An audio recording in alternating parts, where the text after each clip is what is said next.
2036, 2041 যিমান দিনলৈ আমি জীয়াই থাকো আমাৰ বাবে প্ৰতিটো নিৰ্বাচন সভ্যতাৰ যুঁজ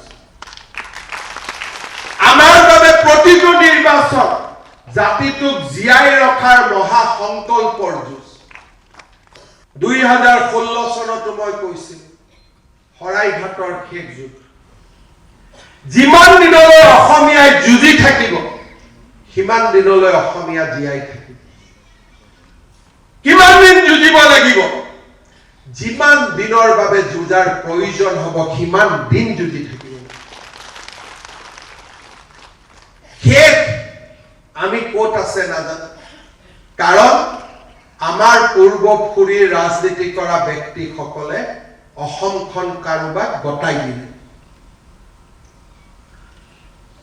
দীঘলীয়া সংগ্ৰাম সভ্যতাৰ যুঁজত আমি বহু দিনলৈ যুঁজিব লাগিব আজি জাতিটোক ভাৰতীয় জনতা পাৰ্টিৰ দৰে আপোচবিহীন লোকৰ প্ৰয়োজন আছে যি যিকোনো কাৰণতে আত্মসমৰ্পণ নকৰে শেষ দিনটোলৈকে যুঁজিব বিচাৰে শেষ দিনটোলৈকে যুঁজিব বিচাৰে আমি এখন ডাঙৰ যুঁজৰ শৈলী আৰু আমি যদি আত্মসমৰ্পণ কৰো মোৰ দুখীয়া জনমভূমিৰ আৰু কোনো বিকল্প নাথাকিব আৰু কোনো বিকল্প নাথাকিব মই জীয়াই থাকোতে আপুনি জীয়াই থাকোতে আমি দেখা পাম টেক ওভাৰ আজি গুৱাহাটী টেক ওভাৰ কালি নগাঁও টেক ওভাৰ কালি মঙ্গলদৈ টেক ওভাৰ এটাৰ পিছত এখনকৈ গাঁও ল'ব এটাৰ পিছত এখনকৈ নগৰ ল'ব আমাৰ সন্মুখত এখন বিশাল এজেন্ডা আছে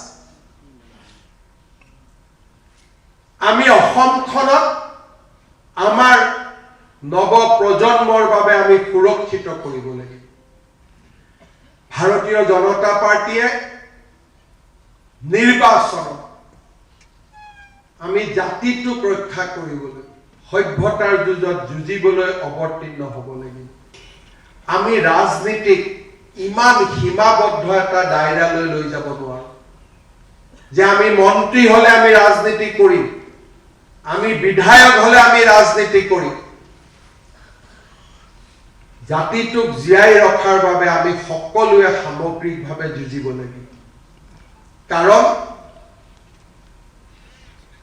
আজিও যদি দৰং নগাঁও মৰিগাঁও নলবাৰী বৰপেটা অসমীয়া লোকসকলক সোধে এনেধৰণৰ জীয়াই থকা কিমান কষ্ট তাক আপোনালোকে নিজে শুনিবলৈ পাব নিজৰ দেশত নিজৰ জন্মভূমিত যেতিয়া ক্ৰমে দ্বিতীয় শ্ৰেণীৰ নাগৰিক হ'ব লাগে জীয়াই থকাৰ কিমান ডাঙৰ কলংক তাক বুজিবলৈ বহুত দূৰ যাব নালাগে আমাক এটা কলংকিত জীৱন লাগে নে আমাক এটা সুৰক্ষিত জীৱন লাগে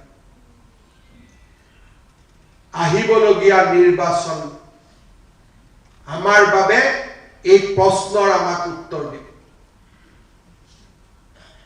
আজি কংগ্ৰেছৰ মঞ্চৰ পৰা যেতিয়া ক'ব পাৰে যে ৪৮খন আসন ৰিজাৰ্ভেশ্যন লাগে কালি সেই কংগ্ৰেছ দলে ক'ব পাৰে যে অসমৰ প্ৰথমজন মুখ্যমন্ত্ৰীও আমাৰ সম্প্ৰদায়ৰ পৰা হ'ব লাগে বাধা ক'ত কোৱা তেওঁলোকে যদি আসন জিকিব পাৰে কোৱাটো কোনো অসুবিধা নাই আৰু চাওঁতে চাওঁতে সাদুল্লাৰ পৰা কাঢ়ি অনা চকীখন আকৌ সাদুল্লালৈ গতি কৰিব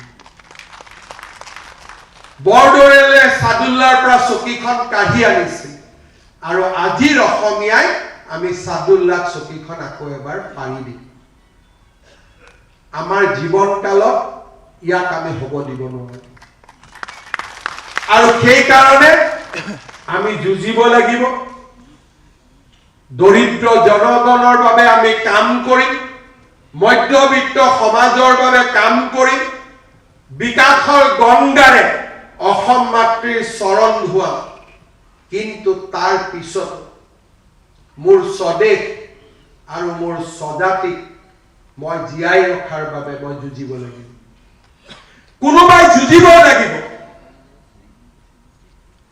আৰু আমাৰ দেশখন আৰু জাতিটোক আমি বচাব লাগিব।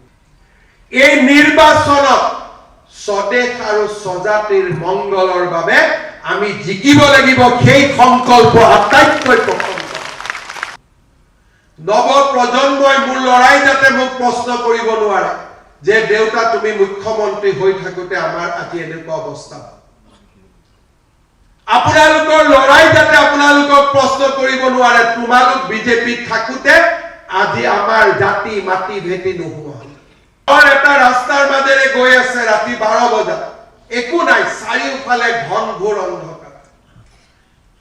মই চাইকেল চলাই আছো, মোৰ লাগিছে ময়ে আছো, যেনে তেনে ঘৰ গৈ পাব লাগে। সেই যাত্ৰা পথত দূৰত যেতিয়া আমি দেখা পাওঁ এটা কৰবাত চাকি জ্বলি আছে, মনত বিশ্বাস হয় যে নহয় কোনোবা এজন আছে, মই চিঞৰ এটা মাৰিলে শুনা পাব। অসমীয়া জাতিয়ে যেতিয়া দুখ আৰু বিপদৰ মাজত পথাৰখনৰ সেই চাকিটোলৈ চাব, ভাৰতীয় জনতা পাৰ্টীয়ে সেই চাকিটোক প্ৰতিনিধিত্ব কৰি জিলিকি থাকিব লাগিব। অসমীয়া লোকৰ বাবে আশাৰ বন্তি হৈ আমি জ্বলি থাকিব লাগিব। জাতি মাটি ভেটিক ৰক্ষা কৰাৰ বাবে আমি সংঘৰ্ষ কৰিব লাগিব। আমি যুঁজিম আৰু নিশ্চিতভাৱে আমি জিকিম। যদি লাচিতে নৰিয়াৰ দেহেৰে মোগলক পৰাজিত কৰিব পাৰিছিল, এই নিৰ্বাচন আকৌ এবাৰ জাতিটোৰ বাবে সমৰ্পণ কৰাৰ নিৰ্বাচন, এঘৰি যুঁজাৰ নিৰ্বাচন, অসমীয়া ভাৰতীয় সত্তাক, সনাতন সত্তাক জীয়াই ৰখাৰ এই নিৰ্বাচন। আৰু এই যুঁজৰ একোজন সৈনিক হিচাপে 26 চনলৈ সাজু হওক। নিৰ্বাচনত আমি জিকিম। প্ৰত্যেকজন সনাতনে আমাক ভোট দিব, তাক মোৰ কোনো সন্দেহ নাই। প্ৰত্যেকজন ভাৰতীয়, প্ৰত্যেকজন অসমীয়াই আমাক ভোট দিব। মই প্ৰবল আত্মবিশ্বাসী। নিৰ্বাচনৰ ফলাফল মে মাহত দিব পাৰে, মই আজিয়ে জানো। কাৰণ অসমীয়া মানুহে যদি এতিয়া শেষবাৰৰ বাবে কাবাক বিশ্বাস কৰে, তাৰেই নাম হৈছে ভাৰতীয় জনতা পাৰ্টি। হাৰা আমাৰ বাবে ৰাস্তা নহয়, পৰাজয় আমাৰ বাবে অপচন নহয়। আমি জিকিবই লাগিব, নিজৰ বাবে নহয়, সনাতনক জীয়াই ৰখাৰ বাবে, অসমীয়া ভাৰতীয়ক এই পবিত্ৰ মাটিত জীয়াই ৰখাৰ বাবে এই নিৰ্বাচনত আমি যুঁজিব লাগিব, জিকিব লাগিব।